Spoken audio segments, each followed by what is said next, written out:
Hey guys, and welcome back to another video.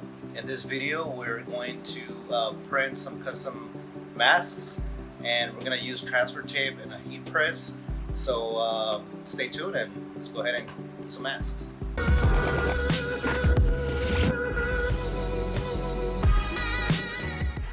Alright, here's the logo that we're going to essentially put on the masks. It's getting printed on this Paropy transfer paper. It's provided by HeatPress Nation.com, and it's dark opaque, which means that you can apply it on dark clothing or dark garments or dark fabric.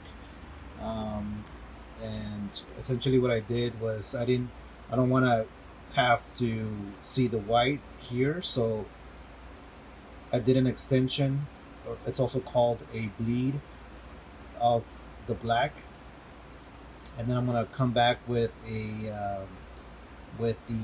plotter and cut beyond the black all the way around, so I have no white showing through. So these are laser printed, I guess, transferred paper. And then to print that, I'm using an I don't know if you guys can see that, HP Color Laser CP151-8 NI. This is I would probably say about a maybe 5-year-old printer, about. So it was about, when I bought it, it was like $400. And it comes with 4 different cartridges. So you got the CMYK all together. They're all different cartridges. It prints pretty nice, but of course they're kind of expensive. But you can find these on Amazon fairly cheaply. So it's okay now. So the way I set up my heat transfers is I have the original art, and on top of that there's a kind of like a second layer, if you will. I want my cut to be inside of that black. So then if I go, I'm using an Illustrator, so I'm going Control Y to see the outline. When I put this through the plotter, it's going to follow this edge right here. So it'll cut here, it'll cut there, and if I go back, just so you guys can get some sort of reference, you can see the black is beyond that point. So the reason for that is I don't want to have any of the white showing through. There's fractions of, millimeter or centimeter, whatever, of space. It's not always properly centered, so it won't cut perfectly on that edge. So you want to have a little bit of bleed to be able to avoid having that wide edge on there. So I'll print these out first, and then I'll take it to the plotter and then cut these. You want to make sure you're on this setting here. It might be different for everybody, but it tends, because I'm on a laser printer, it tends to work better when it's on color laser transparency. So I'll go ahead and print these. These are obviously printed. You can print yours, and then we'll take these to the plotter and get them cut. So I'm not just gonna put the paper on there and then cut it, because it's not gonna work. I'm gonna take it here into this larger mat and place one sheet on there. I've already figured out how to align that to the blade.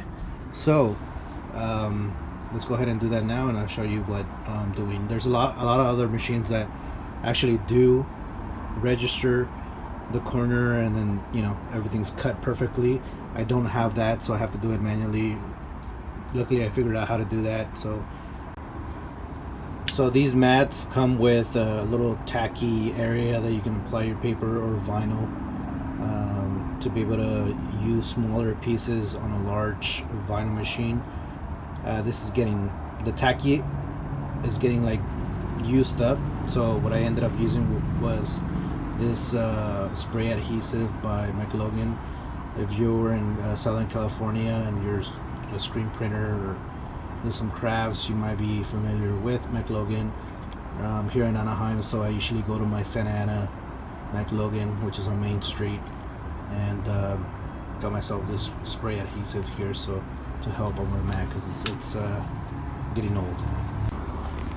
So here on the print, I've inside the file, I ended up putting some registration marks here and here, which indicate not this line but the inside cut line.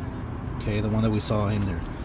So what I want to do is just kind of extend this here, which is going to allow me to align that to these lines, which then align to these lines, and then I'll be able to then figure out where that blade hits, and then from there we should be good. So let's go ahead and do that now.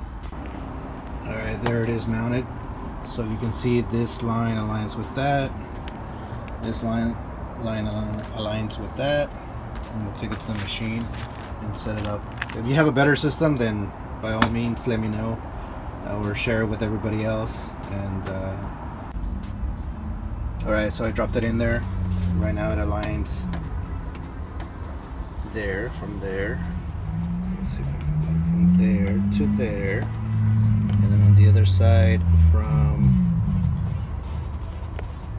let's see if we can get it adjusted from the edge here to the end of the tape here. So if I look, it's going to be a little bit hard for me to film, but let's see if I can get that, put it there. You see how I have that line in there? And I don't know if you guys can see the blade barely sticking out of that little black dome. It barely aligns.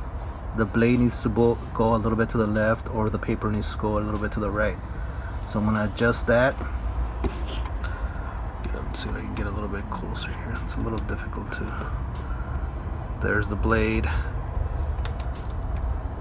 There's the line. So the paper needs to go a little bit to the right. So I'm gonna try to get that a line on that cross. Once it goes down, hold on. See how it goes down? But it's not on it. Okay. So it needs to go down and hit that right in the corner. So once you hit that corner, and then that's aligned, and that's aligned there. All three pieces are aligned, then you should be good to send it to cut. So alright, so everything's aligned back there. Let's go ahead and hit the send button. Alright, so only the outline is selected, and we're gonna send this to print. So everything's aligned outside, everything's selected in here. So we're gonna go file, cut master, cut and plot. Yours might be different. I just want to make sure that I'm not cutting backwards. So it's straight ahead. I just want to double check that it looks the same. Okay, looks good to me. I'm gonna hit send. So it looks like we have an issue for some reason. Not really sure what that's all about. I think I don't know, sometimes things get stuck. It's not cutting. Let's figure out why. Okay, I think what the issue was, that call gin mode, I think it doesn't plot when you send it. I think you have to come to the machine and actually hit enter, and it'll start plotting, because that's what I did. I hit enter and it just started doing it. So we're learning something every day. So there you go. Alright, I have 5 more to cut, so I'll go ahead and do that. But let me just show you guys what the result is here. If I take this the corner, peel off the first layer, we'll get the art that we want. So just take that, peel it off, and that's what we're looking for. So essentially we're going to take the art, peel it off, apply it on the mask, and then once we do that, then we'll go ahead and press it. So I'll cut all these and then peel them all and get them ready for production before I turn this guy up, because even though it's 100 degrees right now, and once I turn that on, it's going to be even hotter. So if you don't believe me that it's freaking hot, I'm freaking sweating already. So it's like, I haven't even turned that machine on, so it's going to be like 110, 105 probably once I do that. So it's a real sweatshop. Alright, so while I'm cutting these, I just want to let you guys know that we are capable of doing 100 masks up to 5,000 to like 10,000 masks. So if you have a restaurant or have a business or you're looking to open up soon, this is crazy. You can get personalized masks, custom masks with your logo on it. So send me a message and we'll get them done for you. 1 color, 2 color, full color, whatever you're looking for. Hit me up and I'll let you know the price and we'll get them done. About 2 weeks worth of production. So let me know and we'll hook you guys up. We are heating up the iron here and it looks like it's ready to go. 330, I think it's 350, so let me bump that up to 350. And we have our jigs ready to go. Alright, so we have the decals already laid on there and the masks. So now we're going to use a little bit of wax paper for the so the sticker doesn't stick on the iron there, and then we'll press it down.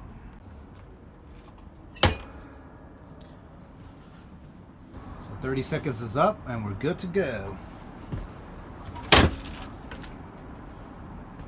Alright, so these gotta cool down, so I'm gonna set these apart, all 3 of them, together with the paper, and then I'll put another 3. I have another piece of paper, and then we'll do the same thing and then rotate them.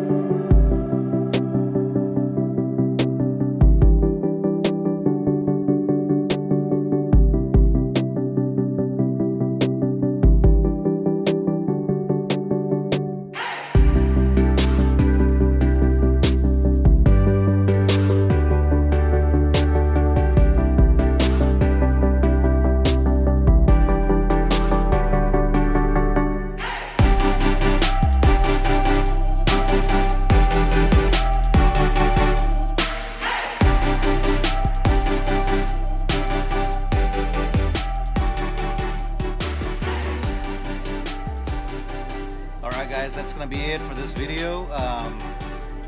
You guys can see that. So they press fairly nicely.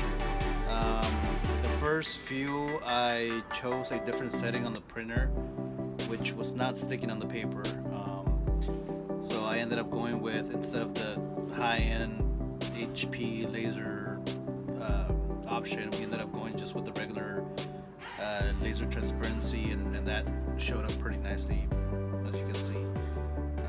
So yeah, that's the way you do it. So hopefully you guys enjoyed this video, and it was a very short video, real quick, but at least you guys know how to press masks. And so just to let you guys know, for the setting for the machine, if I didn't say that before, it's 350 degrees, 30 seconds for that particular paper, and then using the included wax paper, you make sure you leave that until it cools, and then you peel it off, and then it'll look like this. Otherwise it's gonna look pretty bad. So anyways, hopefully you guys enjoyed this video. I'll see you guys in the next one. Late. Hey guys, thanks for watching this video. If you're interested in branded merchandise for your company, we do sell in bulk, or if you're looking for a single item, we sell hand painted gifts. So send me a message, and don't forget to check out my Instagram and TikTok at Designer Ernie, and don't forget to check out my 2 stores at Etsy, the Print Shop Corner and the wedding monkey. I'll see you in the next video. Thanks, guys.